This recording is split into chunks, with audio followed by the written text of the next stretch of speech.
Welcome to Ask and Learn. So for this problem, what we want to do is take the derivative, and ultimately this problem is giving us practice with logarithmic functions.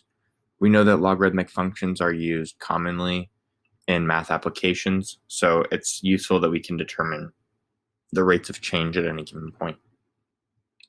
So in this case, what we're going to have is the function of x being equal to the natural log of the absolute value of secant x.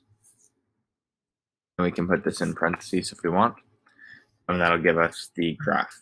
Then when we take the derivative of this, what we're going to have is 1 over secant x.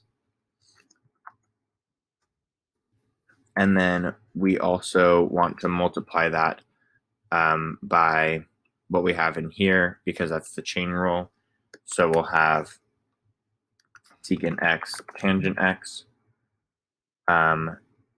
Because the secant x will cancel with the secant x, what we end up getting as a result is tangent x.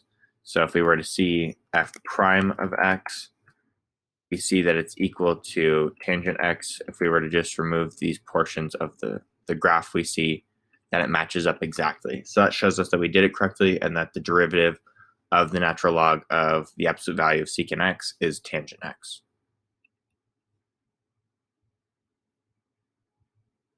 And then we want to take the second derivative. So the second derivative of tangent x is a trig identity, and we know that to be secant squared. So we could graph f double prime x right here, and we see that will be the same thing as secant squared x. And as we see, it does match up again.